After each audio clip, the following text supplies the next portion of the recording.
Ruth Cardozo, épouse de Diogo Jota, a vécu un chagrin indescriptible en perdant son époux bien-aimé seulement 11 jours après leur mariage.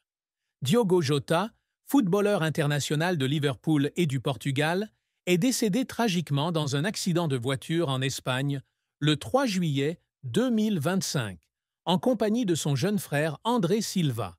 Cette perte a été un choc non seulement pour sa famille, mais aussi pour le monde du football tout entier. La vie de Jota, un parcours jalonné de grands succès et de défis extrêmes, s'est achevée brutalement, laissant derrière elle un héritage mémorable et une profonde tristesse. Cet article se penche sur le deuil de Ruth Cardozo, la plus grande tristesse de Jota, son illustre carrière, les défis qu'il a dû relever, la profonde tristesse qui l'habitait, la vérité sur son amour et les derniers détails de sa mort tragique, dont la police a confirmé qu'elle était due à un excès de vitesse. Ruth Cardozo, compagne de Diogo Jota depuis l'adolescence, est devenue veuve à 28 ans, seulement 11 jours après leur union. Sur les réseaux sociaux, elle a écrit « Oui, pour toujours » pour annoncer son mariage, un moment heureux où ils ont échangé leurs alliances devant leurs proches. Mais cette joie a vite été remplacée par une douleur insupportable lorsqu'elle a été appelée pour identifier les corps de son mari et de son jeune frère après le terrible accident de voiture.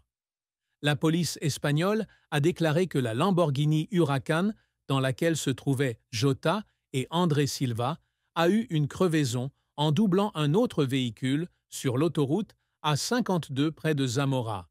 Le véhicule a perdu le contrôle, a quitté la route et a pris feu. Une enquête a ensuite révélé que Jota, que l'on croyait au volant, avait dépassé la limite de vitesse sur ce tronçon, dépassant probablement les 120 km/h. Faire face à la perte de son mari bien-aimé et de son jeune frère a laissé Ruth dévastée. Elle a bénéficié d'un soutien psychologique peu après l'identification des corps et la récupération de ses effets personnels dans l'incendie de la voiture. Le chagrin de Ruth ne concernait pas seulement sa perte personnelle, mais aussi la nécessité de continuer à prendre soin de leurs 3 jeunes enfants, 2 garçons de 4 et 2 ans, et une petite fille née en novembre dernier.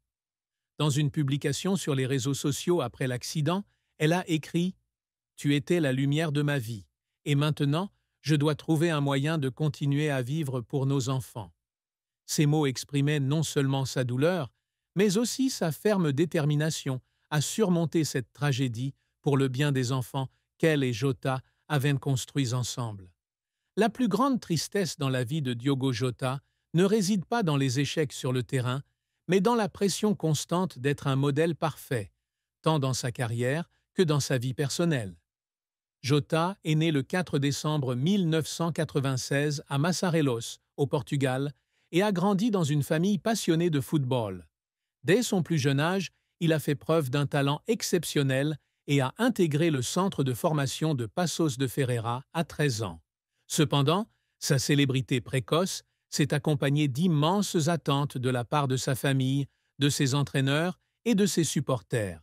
Il a un jour confié qu'il avait parfois l'impression de ne pas vivre pour lui-même, mais uniquement pour répondre aux attentes des autres. Adolescent, il était souvent éloigné de sa famille pour participer à des tournois internationaux, ce qui le privait de ses joies habituelles. Lorsqu'il a rejoint Wolverhampton Wanderers en 2018, puis Liverpool en 2020, la pression est devenue encore plus forte, car il devait prouver sa valeur dans l'environnement extrêmement compétitif de la Premier League. Il a un jour confié que certaines nuits, il restait au lit, se demandant s'il était vraiment à la hauteur des attentes des millions de supporters de Liverpool. Cette tristesse n'était pas seulement un sentiment de solitude, mais aussi une lutte intérieure pour concilier son rôle de star du football et celui d'un mari et d'un père de famille. Il a un jour confié à un ami proche que ce qui lui faisait le plus mal était de ne pas pouvoir passer plus de temps avec sa famille, surtout lorsque les enfants étaient de jeunes et avaient besoin de sa présence. La carrière de Diogo Jota est une histoire de talent, de travail acharné et de succès. Il a débuté sa carrière professionnelle à Paços de Ferreira, où il s'est rapidement fait remarquer par sa vitesse, son adresse et son talent de buteur.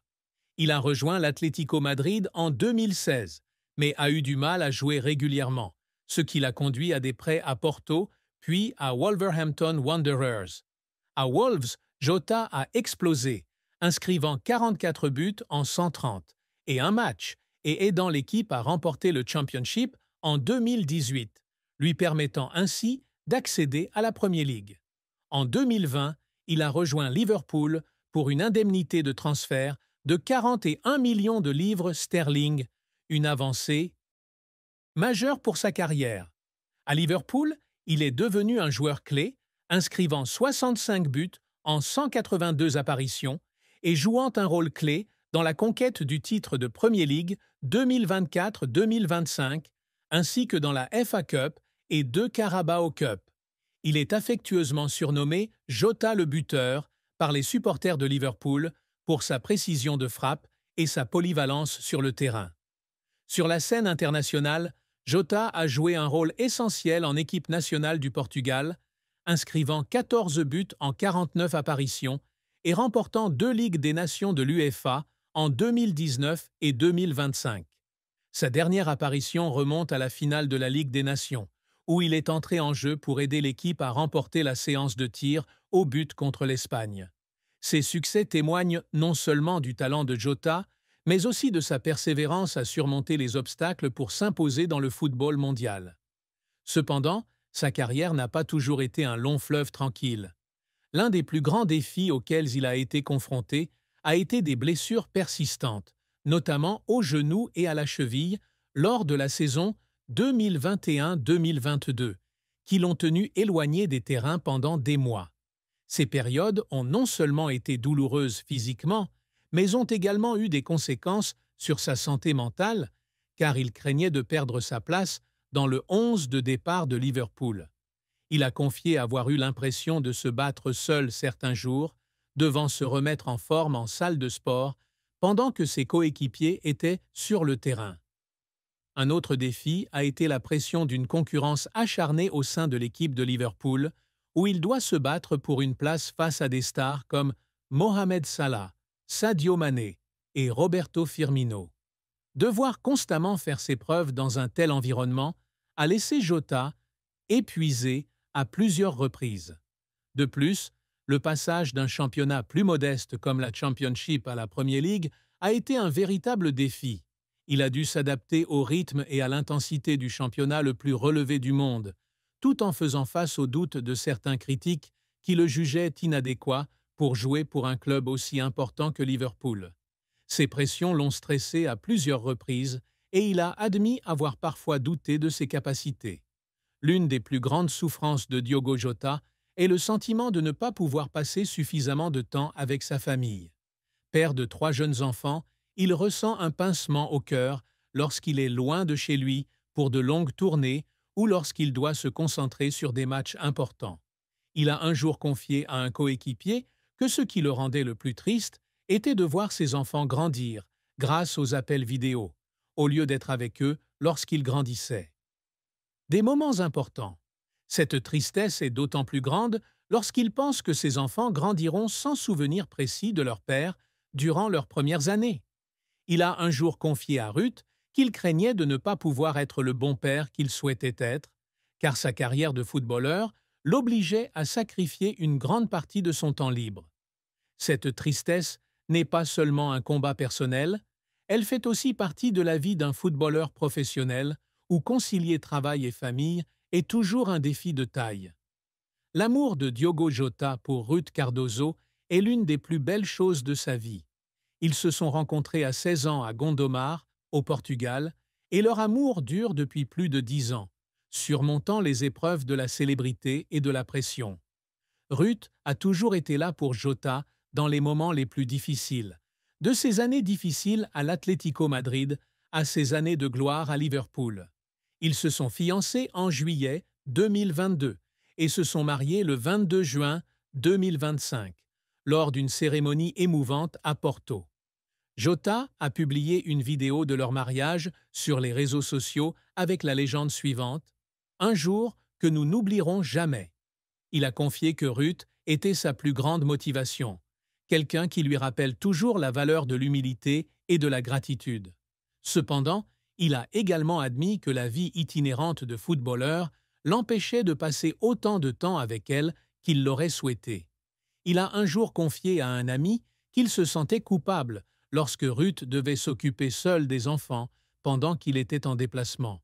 Son amour pour Ruth était profond, mais il avouait aussi avoir toujours craint de ne pas pouvoir lui offrir la stabilité qu'un couple normal aurait pu avoir. La mort tragique de Diogo Jota et de son jeune frère André Silva a laissé une trace indélébile sur leur famille, leurs amis et leurs fans. Le 3 juillet 2025, Jota et André se rendaient du Portugal à Santander, en Espagne, pour prendre un ferry pour l'Angleterre, où se déroulait la tournée de pré-saison de Liverpool. Ayant récemment subi une légère opération au poumon, Jota s'est vu déconseiller de prendre l'avion, ce qui l'a conduit à prendre le volant. Vers